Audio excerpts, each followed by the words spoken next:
Welcome to the ocean studio of the Yahowah Blog. We just had a Wookiee for the first time here in the ocean studios now is actually able to see the show as it is being live streamed. And he was very interested in the birds that were flying, which is why he has decided he would take his stand. You can go ahead and sit down there, Wookiee. All co-hosts sit for the show. We'll see if Wookiee will comply. So here we are. We're continuing our series on the Messiah, good boy, Wookiee, our episode that is derived from Volume 2 of Coming Home. As you know, there are currently 2 or 3 volumes of Coming Home, and I'm working on Volumes 4 and 5 simultaneously. I've written most of it, but I'm going back through and editing it all based upon all we have learned in the last 2 or 3 months that is just profoundly important insights regarding our times and our role at this time. You know, here I am. I'm working on this, tracing the greater and lesser luminaries all the way through Yahweh's presentation of them from the first prophecy all the way to the last. And I've already written considerable on this, and I'm dealing with the Exodus from Eden. And about Adam and Shuwb having the 2 boys, and the horrible consequence of that. And wouldn't you know, you've got a whole prophecy even there regarding the blood of the Adamah Parah and what the consequence is of working against and struggling against the Adamah over time. So it's really an interesting study, and there is just so much to learn. And every time we do something new, it just turns out to be such a great learning experience. I'm laughing here because Wookiee, as I have shared with you previously, does like to be a keyboard jihadist.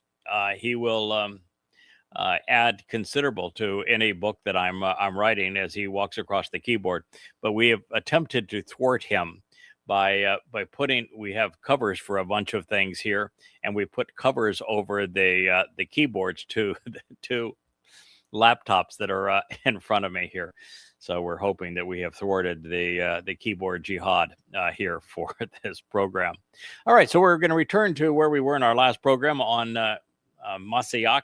It's important for people to know that there really is only one Masiach of consequence. There's only one person that Yahweh says he is my Messiah. Is one person that Yahweh says he is your Messiah. There's only one Messiah that Yahweh says is going to return. And for crying out loud, it ain't Jesus. I mean, Jesus is a complete fraud. He never existed. He's nothing but a crude counterfeit of David. And the Messiah happens to be the same person that God said 3 times, he is my son and I'm his father. And I know in Judaism, the rabbis hate Yahweh, and so they will do everything they can to renounce and denounce him, including erasing his name. And they've claimed that Yahweh is incapable of having a son. So when Yahweh said that Dowd is my son and I am his father, that from their point of view, God was lying. Makes Judaism a pretty much of a hypocritical religion then, doesn't it? But the one person that God said, he is also the returning king. He is going to come back as Elyah, as the very influence of God in our presence, that his throne and seat of honor and kingdom will endure forever and all places for all time.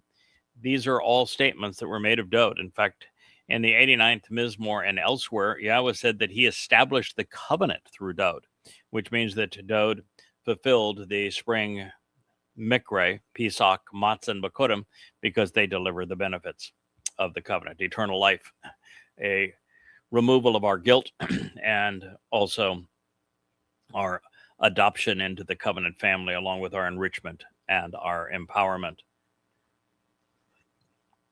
So when we speak about the Messiah, we're speaking of Dowd. Unfortunately, Israel has been without guidance for a very long time. And this has been a considerable concern because they do not know that Well, Dowd has been here 5 times already, and that he is returning a sixth. And it should not be complicated for people to recognize that God is capable of taking a soul and inserting that soul into a different person along the ordinary flow of time. He can't take somebody back in time, but he can take the same soul that was conceived long ago and reinsert that soul to accomplish what he wants done. And in the case of Adam, the first human conceived in God's image with a neshama conscience in addition to a nephesh soul, he is God's firstborn, and that is why Dowd is called God's firstborn. And that is why God says of Dowd, the moment we're introduced to him, that he is Adam. And so the first appearance of Dowd is as Adam. His second was as Shem, as Noach's son. His third is when he is introduced as Dowd during the Exodus upon Moshe's meltdown, when Moshe needed support. Dowd's soul was reinserted into my Dowd, which is, Dowd, which would be God's beloved. He, as you know, was had horrible parents and his fourth appearance, but his fourth appearance was as the shepherd boy who was anointed by Yahweh as the Masiach, and the Spirit came upon him at 8 years old, and he would become the king of Yisrael and write many of the Mizmor Psalms. He is the one who explained as a prophet that he would fulfill Pesach Matsah and Bikuwrym, telling us that he would do so in 33 CE, and that he would fulfill Pesach through crucifixion. Saying so, 1,000 years before he endured it, 700 years before Roman-style crucifixion exists, 600 years before Rome even existed. One of the most amazing prophecies of all time, including the one that Dowd delivers as Gabriel through Nathan, not through Nathan, through Daniel, to tell us the exact day that he would fulfill Chag Matzah in year 4000 Yah, which is 33 CE. But so that was Dowd's fourth life. His the fifth time that Yahweh would deploy his soul was he was born to Ruth and Boaz. They were symbolic of delivering the kinsman redeemer, and they would deliver Emmanuel, God with us, in advance of his fulfillment of Pesach Matzah and Bikuwrym in 33 CE, likely conceived and born in 2 BCE on our calendar, likely on Sukkah.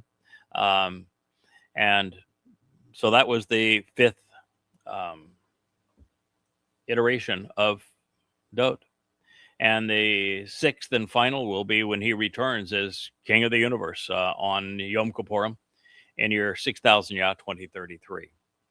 I know a fair amount about this, not only because I've studied the prophets for 25 years, devoting every waking hour to an amplified translation from the oldest extant sources, typically from the Dead Sea Scrolls, of what has been revealed, but also because I was there. I am one of those souls that God has deployed many times, and by the time it's all done, I will have been deployed by God on 8 occasions. And doesn't, by having 2 more occasions than Dowd, doesn't make me greater than Dowd by any stretch of the imagination. He is introduced as the Gadol Mayor, makes him the oldest and greatest of all. And in that same context, I'm introduced as the lesser, which would be the younger, but also less influential Mayor, because Dowd's influence is on the entire covenant family, on the entire human experience. He's the most important man in God's story. And 100% of the time I'm deployed, without exception, it is to advance the cause of our returning king, of Dowd. I serve as support. typically as a father figure, but also a brother, a colleague, sometimes a conscience. I'm there for Dowd. And so God picked Dowd when he conceived him as Adam. It's been his favorite person ever since, and nothing has changed, nothing will change.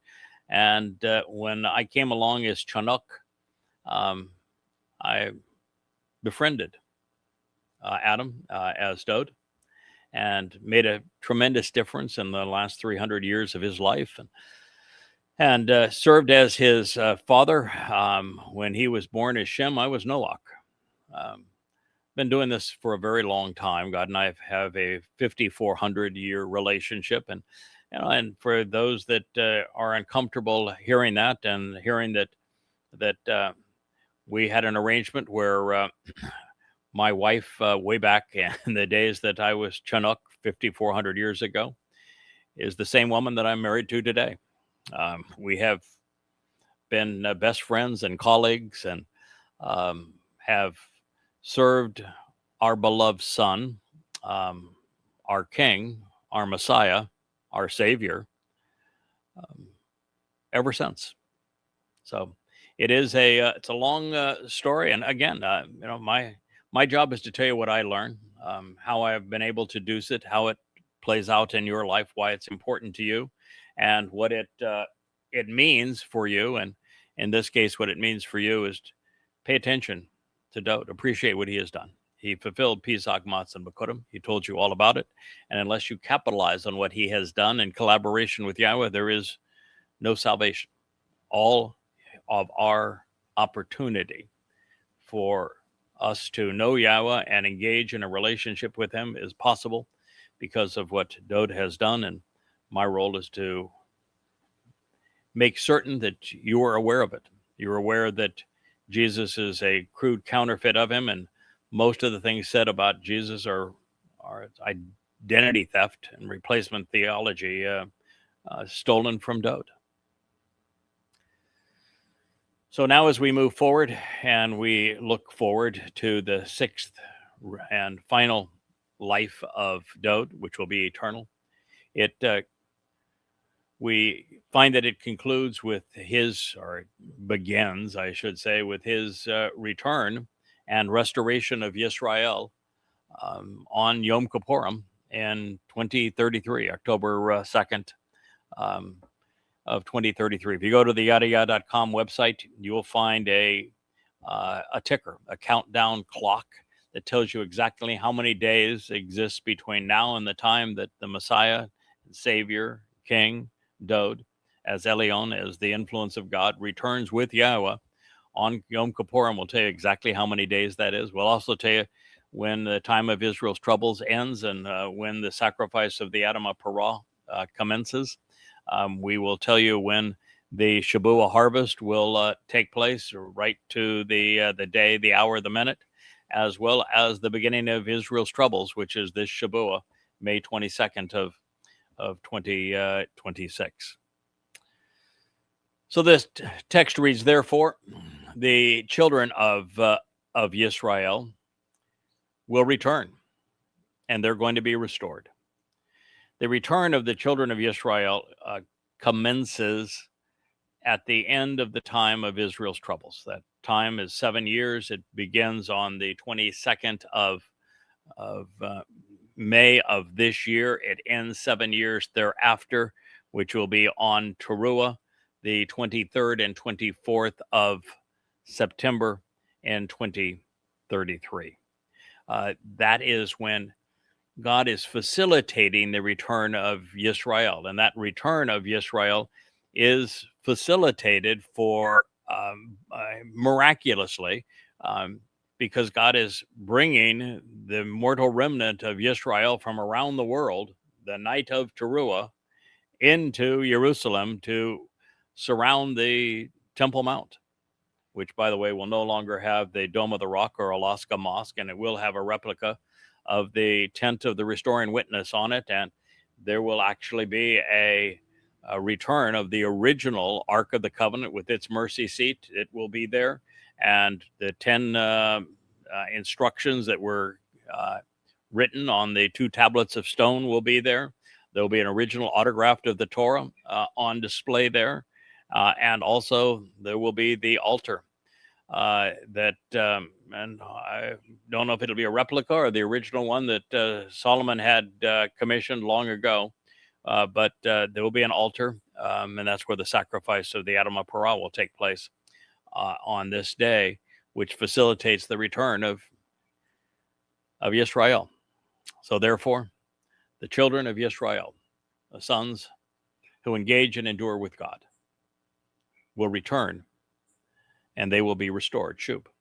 It's what God's been looking for a long time. It is the message throughout the prophets is Shuwb for Shuwb. You return to God, he will return to you. And of course, what this states emphatically is that there's no basis for Christianity or Islam, both of which claim the Torah and the prophets as theirs, which is ludicrous because they never cite them accurately once, and their scriptures are counter to what's presented in the Torah and prophets. But this is not a return of a church. This is not a return of Arabs or Muslims or Christians. It's Yisrael that will return. And that theme, that realization is presented in 100 places throughout the Torah and prophets. A beautiful scene that you see behind me. I can see now for the first time while I'm doing this program, the camera work that Rich is able to coordinate as we produce this show together. And it is just such a glorious position that we're in. And that's why I wanted to share this with you. I watch a lot of YouTube videos because I want to have expertise and be able to talk intelligently to you about the intersection between prophecy and the news. And there is no one broadcasting from a location like this. This is not a forced backdrop. We are right here. This is, here I'm reaching behind here. That is the rail of a balcony. The glass that sits between me and a 20-foot fall. But what you're looking at is the view over my shoulder. We can zoom in, we can zoom out of that view. That is a Green Key Peninsula there. The island that sits off to the left of it is a U.S. national park, as we are in the U.S. National. We are part of the United States, the territory of the United States. That's Buck Island. And the marina that you can see some of those masts in, Green Key Marina. It's where when I first came to this island, St. Croix, Cara was the name of our yacht. Nice yacht. We lived on it for 2 years. A year coming here through all the Caribbean islands, and a year once we were here. We chose this home because it looks right down over Cara and the marina. So this is the perch that we're broadcasting from, and we want to share it with you. The Nakri, the observant foreigner, and the Choder, this stem off the main branch, he is the man from the sea, speaking to the land. Oh, you can see now from the opposite side here. This is our studio. I can wave to you, look around, and say hello there, camera. In fact, behind that camera is just nothing but ocean and sky, and you can see Wookie here looking under the arm of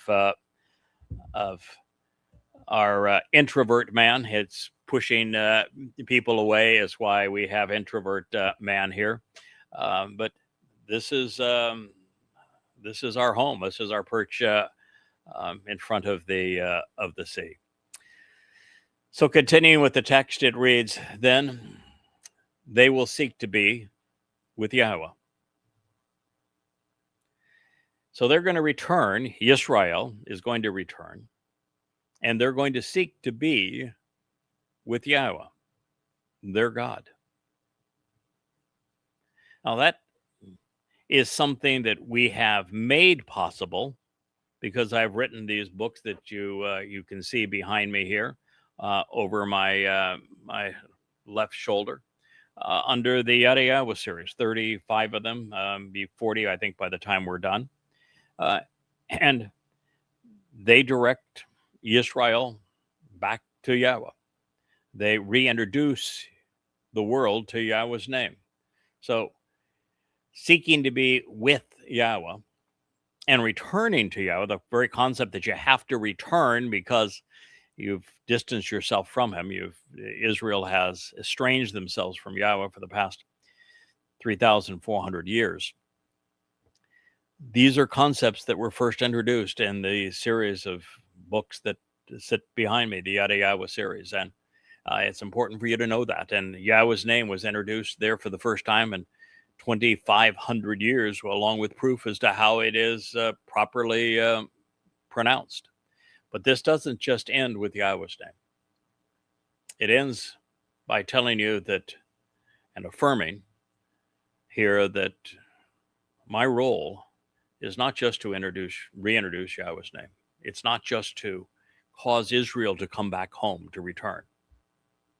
It is also to restore Dowd's name and reputation as the king, not only of the past of Yisrael, but also of the future and the Savior.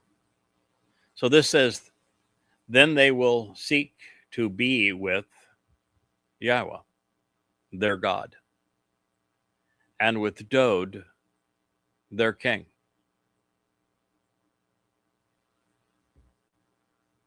I just want to pause. I want that to sink in. Yahweh is God's one and only name. If you're going to return, you have to return to Yahweh. Not Hashem, not Jesus Christ, not Allah, not Shiva. Yahweh. Full stop. If you want to return to God, it has to be to Yahweh. And if you want to return to God in a manner whereby your soul is restored, whereby you are part of the covenant family and can live forevermore in his presence, then you have to long also, desire also, to be with Dowd as your king. If Dowd is not your king, if you don't even know who Dowd is, if you think that David is his right name and Jehovah is God's name, then you're too lost to benefit from this message. Yahweh is God, period. Dowd is king. End of conversation. I have no respect for any human governance. How would you today with Satan incarnate being the POTUS of the United States?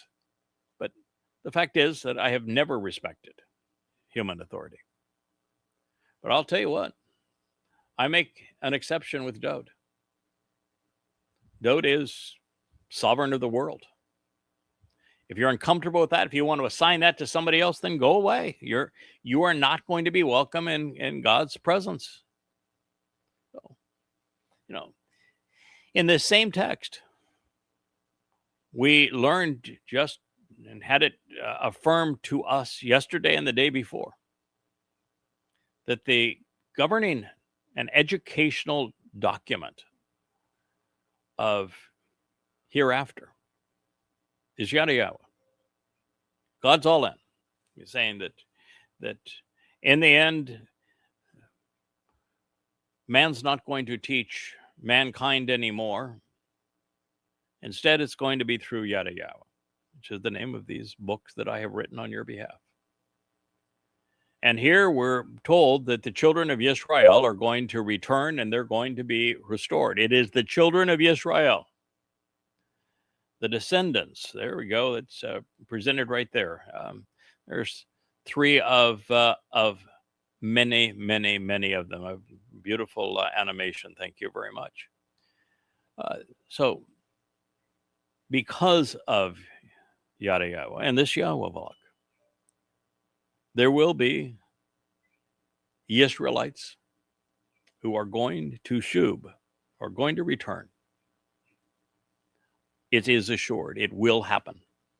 And it's going to happen in considerable numbers on the 23rd and 24th of September of 2033, year 6000 Yah, which is Towrah. And when that occurs, the motivation is that they will seek to be with Yahuwah,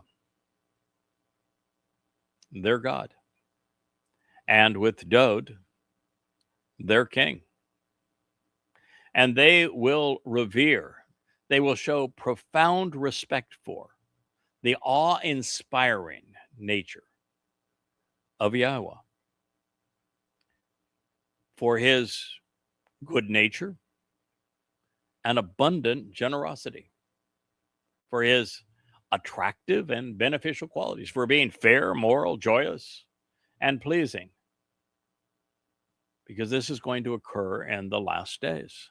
Ba Akarat Ha Yomem. Howsha. He liberates and saves. Hosea 3:5. Stunning, isn't it? That is our story. Job complete, mission complete.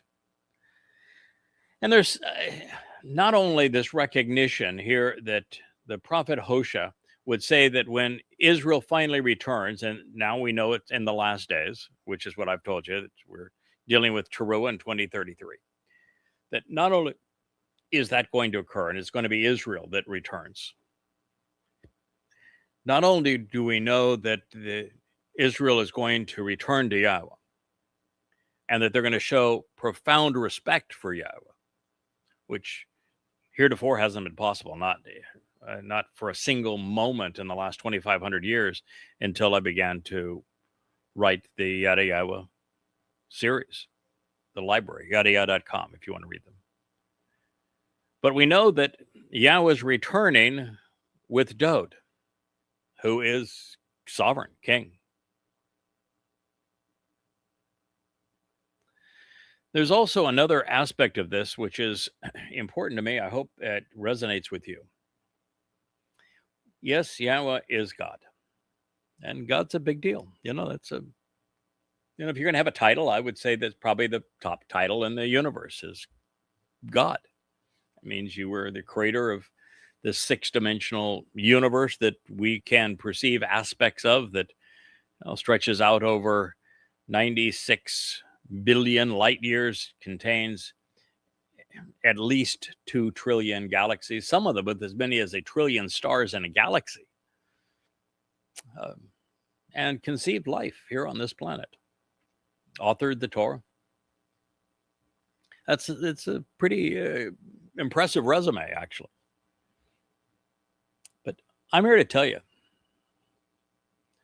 Yahweh is approachable. He's kind, generous. He's not like any of the religious gods that men have made. He's not egotistical, doesn't want to be feared, doesn't even want anyone to bow down to him, doesn't ask anyone to pray to him, most certainly does not want to be worshipped. He wants to be known. Sure, he'd like to be appreciated. But the fact is that God's just fun to be around. He's interesting. He's educational. He's caring.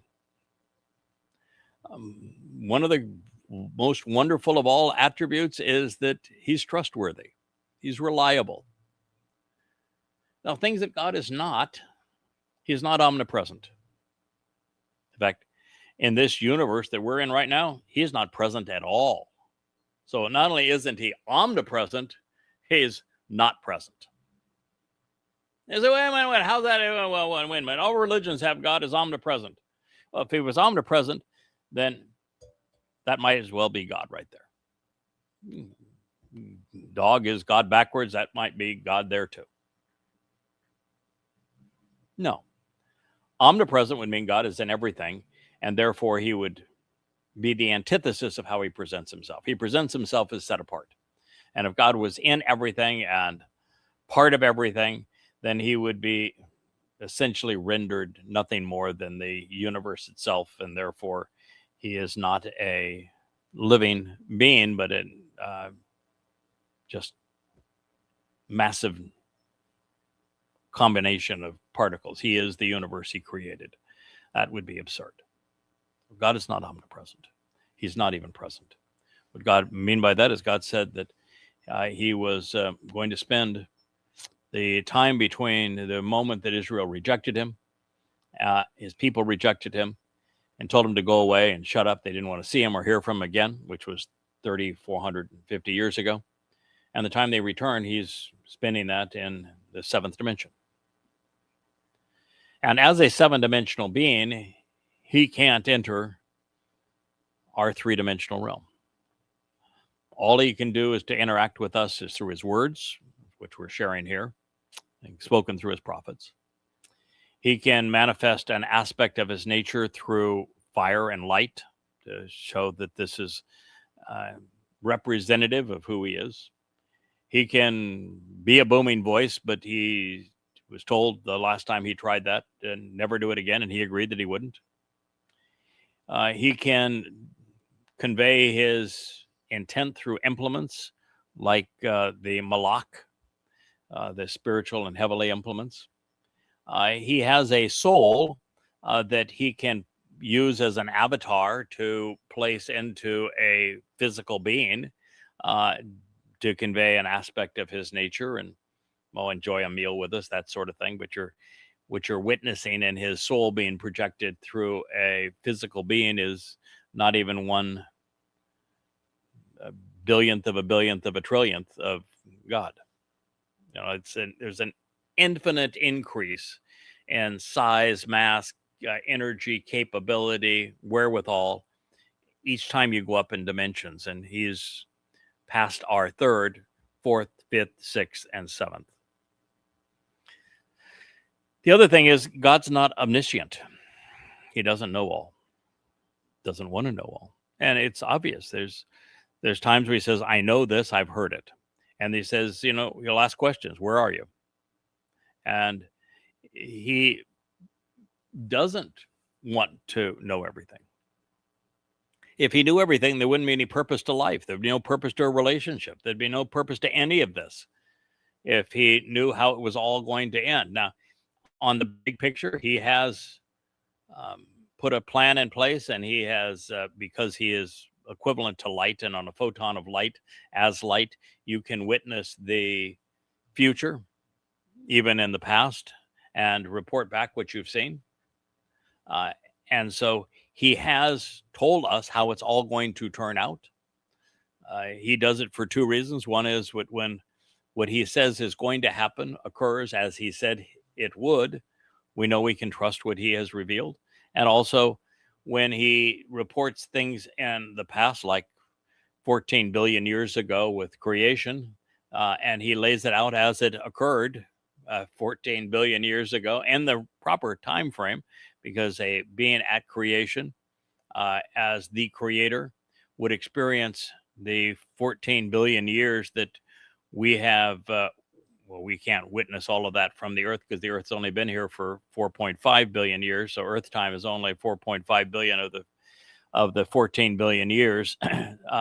But we know how time flowed at creation because we have the cosmic microwave background radiation, and it was stretched by 10 to the 12th power. If you divide 14 billion years by 10 to the 12th, you're at 6 24-hour days.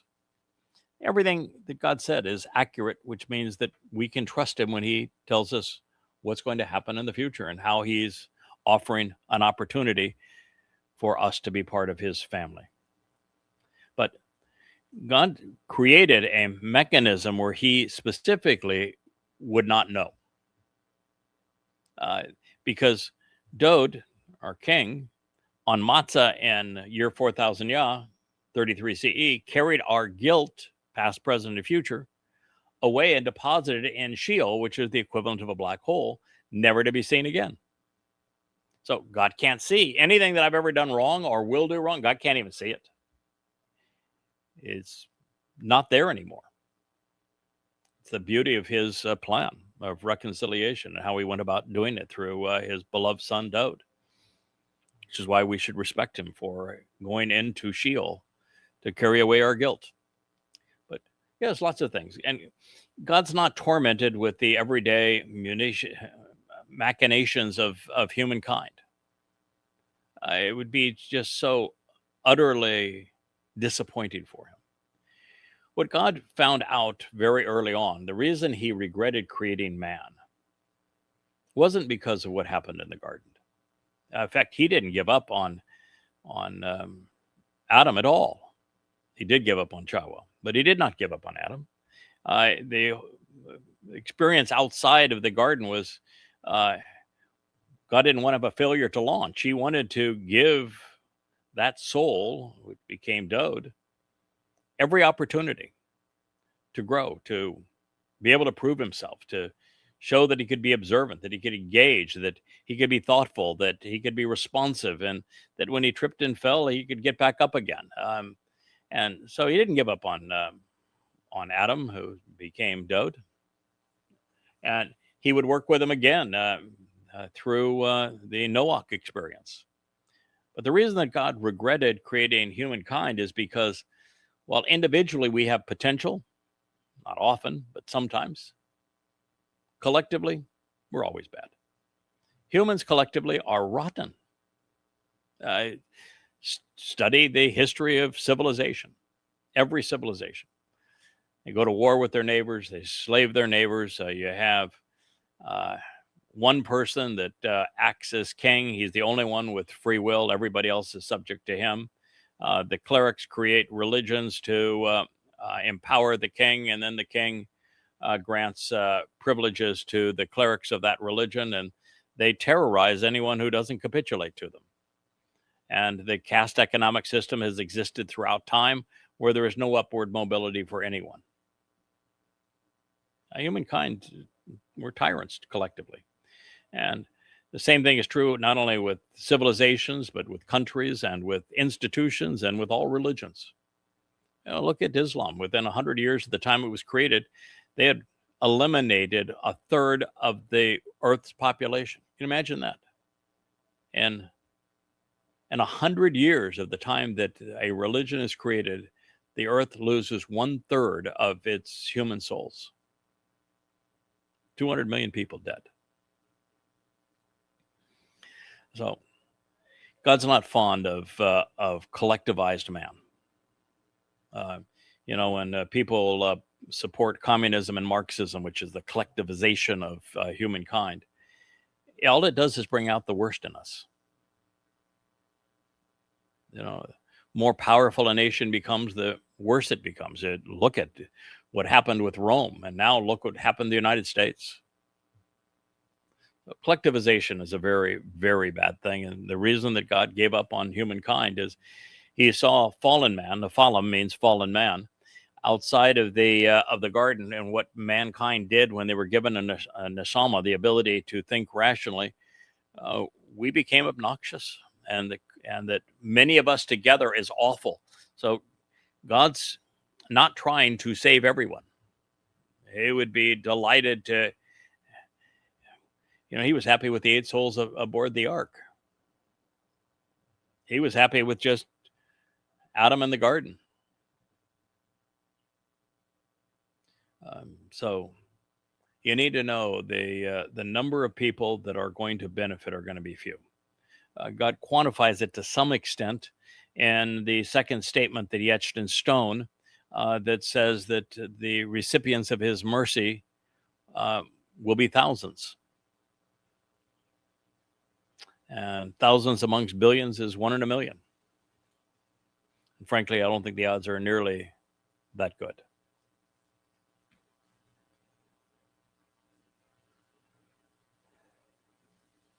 So I find Howsha to be among the most mentally stimulating, but also emotionally draining of the prophets.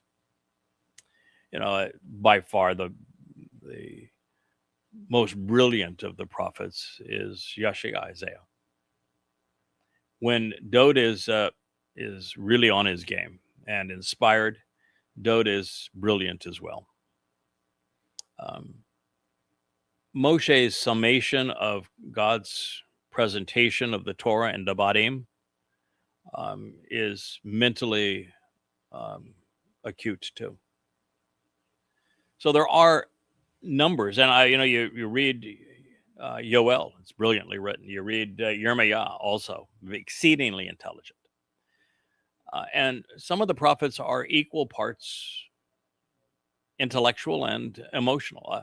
When there are two emotional outbursts with Yahowah. One where he is invited into heaven to witness it, his soul taken to heaven. And when he gets there, Yahweh opens the door to heaven so that Yahowah has some understanding of the extent of the benefit of his message, how many people had paid attention of it, and therefore were being allowed into Shamaim, into heaven, as a result of his prophecies. And there was zero, not a single person. And Yahowah broke down in tears over it. And, God said, hey, it's not your fault, but let me take you to the future. And that's when you see Yahowah the other way around. He says, there's this other guy. You wrote a lot about Dowd, but you're going to write and have written a lot about this other guy. And Yahowah recognizes that the man from Edom is his Zeroah, and he's in that wine vat with him. And when he steps out with Yahowah, based upon all that Yahowah has done, Isaiah is claiming this is my guy, and we're going to save all that are going to be saved. We're going to work together to make that possible. And so you experience the joy in Yahowah. Here in Howsha, he was asked to marry a temple prostitute so that he would have some empathy for what Yahweh was enduring with the religiosity of Israel. And this makes his message gripping. And there are statements like the ones I've just shared with you that you could expand upon for a lifetime. So sometimes it's like getting your prophecy from a fire hose gushing full blast. From the religious prostitutes to the infamous children, from Jezreel to the promised land, from divorce to reconciliation, it's all there. From the issues of the Balaam and a cadre of false gods to Yahowah, to people struggling with false shepherds, to the return of Dowd. It's all permeates the pages and the words of Howsha. So Yisrael is being likened often in this book to a high-priced religious whore, one kicked out of a bordello and bereft of her clients, cast aside with not so much as a memorial stone for her to remember who she had once been. Her priests and her kings are all gone. The rabbis would replace the priests, while the dictators of other nations would rule over them instead of their kings. There would be no way to reach them or heal them for the longest time because of their religiosity, and it's almost impossible now. But this story doesn't conclude that way. God's people, at least a remnant of them, will return. Now, God plays a major role in causing that to happen. He primes the pump, so to say. This last 3.5 years with the two witnesses, Elyah and myself, God is going to produce all manner of miracles around us. There's going to be this giant scroll that comes above our heads. It's going to play portions of the Yahowah Blog. It will show portions of the Yada Yahowah series of books. It's it's going to be miraculous in what it presents. And God is going to eliminate every religious artifact on the Temple Mount and restore it back to its proper state, and then erect a replica, or perhaps even the original tent of the restoring witness. Bring back the Ark of the Covenant, 10 statements of stone, or the original autograph of the Towrah. And his two witnesses are going to be supernatural. If we don't like an argument that is being projected that is contrary to God's position and what we're trying to say on behalf of the children of Yisrael, our words will be able to vaporize the idiots. And we will understand every language and be able to speak every language. It will be an extraordinary situation. We'll have people from around the world try to kill us, and that will be of no avail. And some of this time, we'll be sharing the stage with Rahab, the Torahless one, the great betrayer of Israel, as Satan makes one last attempt to sway Jews to him and away from Yahowah. But anyway, as we come to this time, God's people will, through Yada Yahowah and through the testimony of the witnesses, through the Yahowah Blog, they're going to learn what is needed to recognize Yahowah as their God. And then, as a result of the sacrifice of the Adamah Parah, it's a rendered red heifer, but he ain't a girly cow. Adamah is a very important term to Yahowah. Adamah is comprised of 3 words. And the heart of it is dam. And dam is the Hebrew word for blood.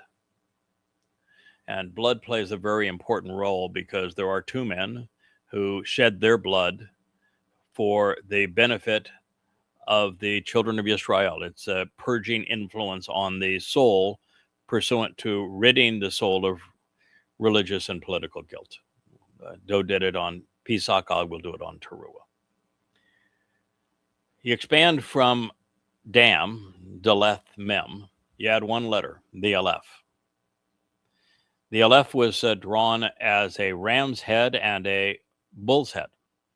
The horns and the yoke are for a bull. The pointy nose is that of a ram. It's a ram's and a bull's head.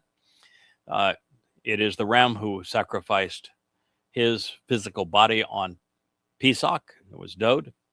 And it is the bull, Yada, who will make his sacrifice as the bull on Towrah.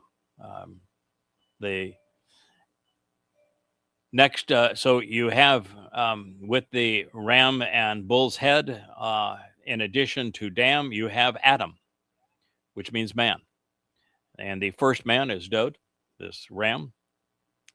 And as Adamah, which adds the hey, which is a man standing up, reaching up, pointing up to God, saying, be observant, then that becomes me. So blood is in the center of it. If you expand out 1 letter, you get Adam, who was Dowd. You add another letter, the hey at the end, and you get me, the man reaching up, pointing up, telling you to pay attention to what God has to say.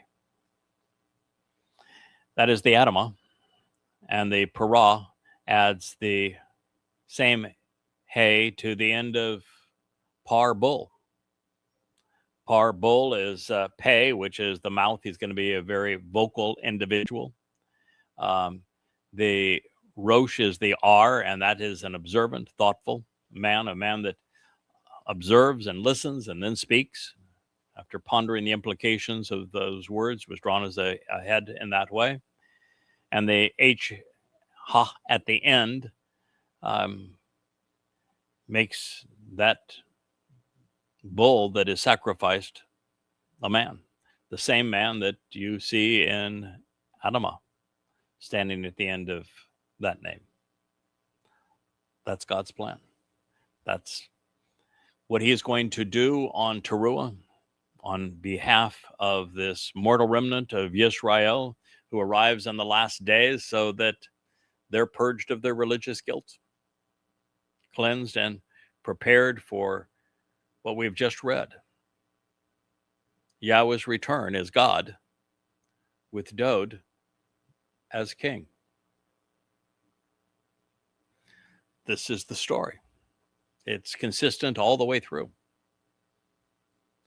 So recognizing that this was all written some 3 centuries after Dowd's initial passing, the realization that the surviving Yisraelites will acknowledge Dowd as their king upon their return is exhilarating. He came back. The realization that God can take a soul and put that soul back in the timeline is made absolutely certain, not just with Chanuk, who becomes one of the 2 witnesses, but also with Elyah. After impressing God with his oratory over the sacrifice of the bull to rid Israel of religion and politics, a role that he's going to reprise when he returns as one of the 2 final witnesses, which is why he was taken. We already know through Malachi that Elyah is one of the 2. So God taking his soul and putting it in another body to serve as one of the 2 final witnesses, because he's already practiced at this sacrifice of the Adamah Parah. And the sacrifice on Towrah is going to be the same as it was then, except this time it's going to be on the Temple Mount. And this time, rather than carrying buckets of water, Yahweh's going to release copious amount of water from inside of the Temple Mount. And this time again, God's going to ignite the fire. And this time again, Elyah is going to be the master of ceremonies, and it's going to be a hoot. He's a funny man. So this is what you have to look forward to. There's always a harbinger of things to come. And there was in this account. So we're doing this so that Dowd can return as king. What good is it to be king and to have a kingdom if there's no one in it? And this is the only way that it's going to be populated. And heretofore, Jews have been impossible. I mean, they revolted against Dowd. They revolted against Moshe. They revolted against Yahweh. And so Jews are impossible. And the only way this is going to work is for the Jews who become that final remnant. They have to be purged of their politics and their religion. And that's the purpose of the sacrifice of the Adamah Parah, so that they are decent subjects for Dowd. And we're all going to acknowledge Dowd is our king. It's going to be exhilarating. And yet, it is another affirmation of the final arrival and establishment of the kingdom.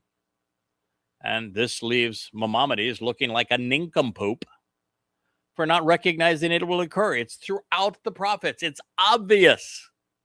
And yet, Rabbinic Judaism is based upon the testimony of the Muslim Maimonides, who got this timeline wrong and doesn't know who the Messiah is and is clueless. And it was all there.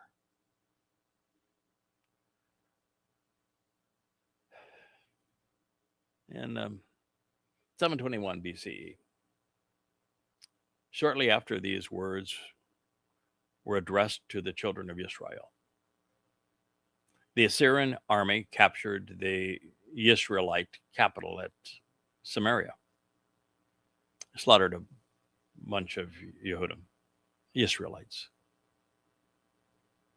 They degraded everyone. They were savages.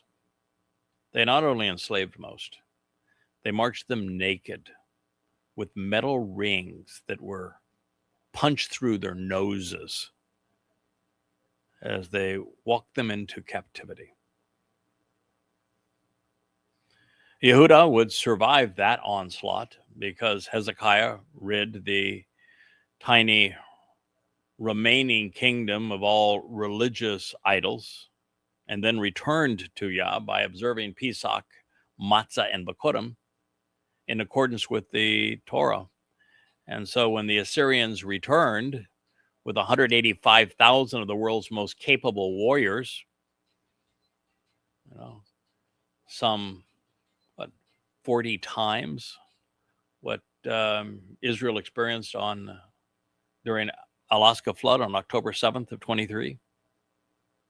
185,000. And Yahweh didn't fail. He didn't need an IDF. One Malach was all it took. And they were gone. And we have independent affirmation of this. The power of the Towrah.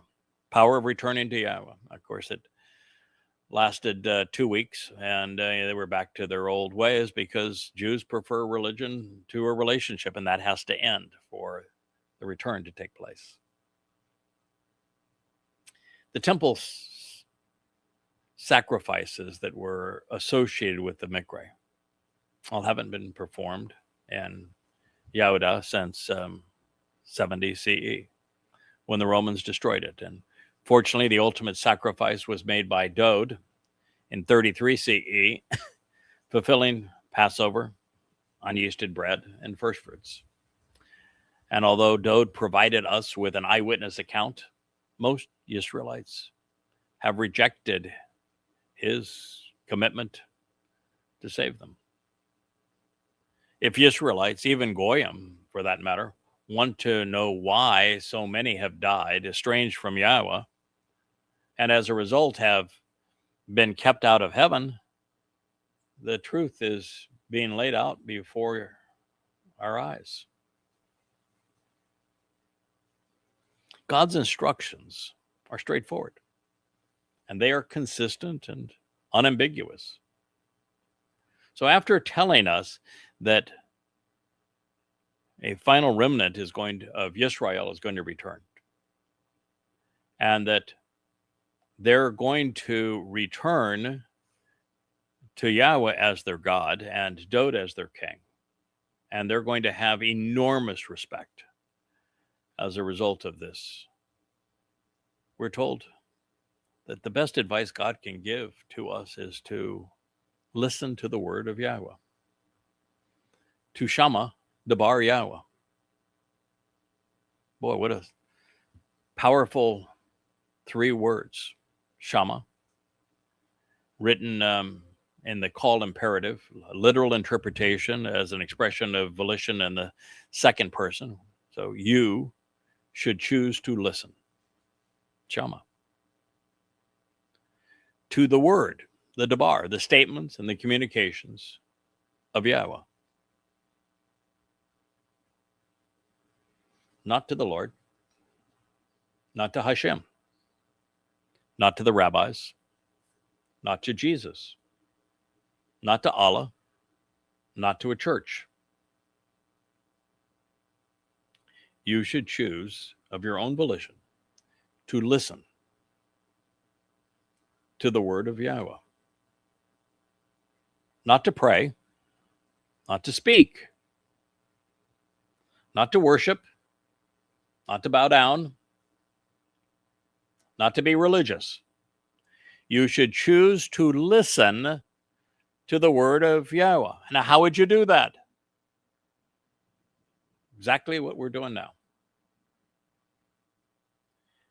Accurately render God's testimony and read it. Even when I am writing these books and composing these translations, I read it out loud. I want to hear the sound. I want to feel the cadence of the words. I want it to go from my brain, through my mouth, and through my ears, to process it again in my brain. And in the process of doing that, you come to have a much deeper appreciation for what God is communicating. So choose to listen. Now, God will also say, choose to be observant, closely examining, carefully considering. That is the related shamar. This is Shama. And Shama is tragically changed to obey in English Bibles. It does not mean obey. It means to listen, to hear. And when it's written in the imperative, God, under the auspices of free will, is saying, my best advice I can give you is of your own volition, not because somebody tells you to, because you want to. Listen to the word, to the statements, the communications, the speech, the promises of Yahowah. Children of Yisrael. They say, well, I'm not a child of Yisrael, so I don't need to do that. You're right. You don't. You are never going to meet Yahowah if you make that choice. You will never enter heaven if you make that choice. So you're right. You don't have to make it. Free will and all. And you can see children of Yisrael as the descendants of Jacob. Or you can see Yisrael for what the compound of three words mean. Ish, individuals. Sarah, to engage and endure. To be empowered by. To benefit from. El, God. So if you fashion yourself as a child of God who engages and endures with him, well, then you might want to check out the covenant. And then you may want to choose of your own volition to listen to the word of Yahowah. Because indeed, Yahowah, he has a dispute against the inhabitants of the land.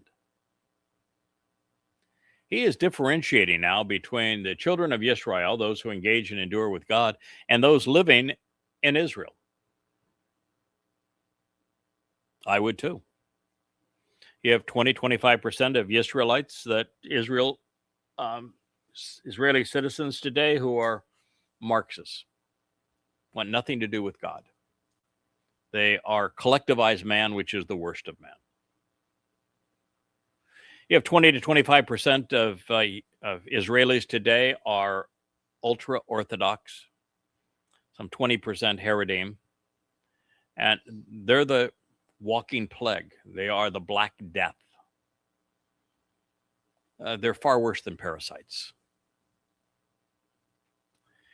And in between those two 20 to 25% groups, so you have about half of Israelis today who are right-wing political belligerents, who think that the destruction of Gaza was a good idea, who think that the obliteration of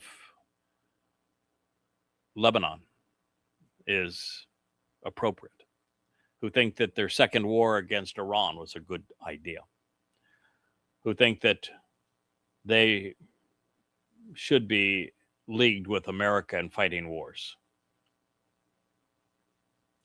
who think that as settlers they have every right to abuse the Muslims. No. Destroying Gaza isolated Israel and caused Jews to be demonized across the world. There is no exit strategy in the Iranian war. Devastating for the United States and for Israel. And it was obviously so before the war began again. And Netanyahu is disastrous for Israel. Israel has become the world's pariah. Anti-Semitism is largely because of what Jews have done that has been so counterproductive. And you might say, what right do I have to speak against Jews when my job is to call Israel home? Because you need to know, from God's point of view, you've been rotten. Guess what God says? I got a dispute against you. Rib. I'm contentious. I have a grievance. I want to make an accusation, an argument against the inhabitants of the land. I'm telling you why God is so frustrated with them. He is opposed to religion. He's opposed to politics.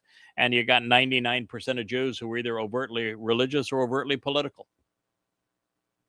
That's God's argument. You erased his name. That's his argument. You've denounced his son. I mean, you've now associated a pagan symbol under which you had genocide perpetrated against you, and that hideous star had nothing to do with Dowd. It had all to do with the Nazis and the Roman Catholics. That was the star of oppression. And you wear that as a religious symbol and a political symbol? Yeah, God's got a grievance with you. You won't say his name. You won't acknowledge that Dowd is your returning Messiah and King. You don't even know what year it is on the timeline. You don't know that you're about to enter the time of Jacob's troubles and you're ill-prepared for it. Yeah, God's got a quarrel with you. He wanted you to be part of the covenant and you broke the terms and conditions. When God tried to speak to you directly, you told him to shut up and go away. You never wanted to hear from him or see him again. You replaced his Towrah with the Talmud. You created the religions of Christianity and Islam. You made your own enemies. The next line is, it's verifiable and true that there is no honesty, there's no integrity, there's no loyalty, trustworthiness, dependability, no consistency, no sense of reality. There's no enduring love or devotion. There's no longing for the relationship. And there is no knowledge, no discernment or understanding of God in the land. Howsha. He liberates and saves 4:1. I want to linger there. I want to return to these two statements on our next program here from the Ocean Studio. I want you to know that as Yahweh is calling a remnant back, he is telling you that that remnant will be minuscule. Because the fact of the matter is that you're not listening to Yahweh. The only hope for you was to choose to listen to the word of Yahweh, to become the children of Yisrael. Because indeed, God wants you to know that if you continue on as you are, that God has a dispute with you. He's contentious towards Israel. Of the three so-called Abrahamic religions, from God's point of view, the worst of the three is Judaism, because Judaism was the mother of Christianity and of Islam. So God's got a dispute against you. Those of you who are living in Israel, God's got a problem. He's saying that it is verifiable and true, that there is absolutely no honesty, integrity, or reliability. No trustworthiness, no dependability, no consistency, no stability, no sense of reality among Israelis. I used to communicate to Israelis all the time on X and Facebook. And finally, I just gave up. Best I can do is write, do this blog, make the information freely available. And what God has said, it's not until Israel suffers the gross carnage of their own doing, of their own making in this time of Israel's troubles, that they've recognized that the IDF wasn't such a good idea. It didn't work. Counterproductive. Really, politics are even more counterproductive. And the worst of all is Judaism. And when they're finally to the point where they realize that, well, that's the big three from Israel's point of view. You can add 4 in Israeli traditions and culture. But when all of those fail, and there's 4 million invaders screaming Allahu Akbar, then God's going to be the last hope. And a remnant's going to turn to Yada Yahowah, yadayah.com. A remnant's going to listen to what the two witnesses have to say. And some will relent. But right now, quite honestly, there's no integrity, no sense of loyalty. There's no devotion for the relationship. There's no knowledge, no discernment, no understanding. Complete ignorance of God in the land of Yisrael. And that would be true whether you're talking about Jews as Hasidics, Jews as Marxists, Arabs as Muslims, or European as Christians. I don't think there's 10 people. 10. I don't even think there's 10 Israelis that know God. Not even 10. So with that thought, I'm going to conclude this program from the Ocean Studio. To know Yahowah, to know Dowd, you need to face the truth. And the truth is really, really, really ugly. Now, it is also beautiful. Yahowah is beautiful. The opportunity he's offering us is spectacular. We have happily ever after, just a matter of 7 years away.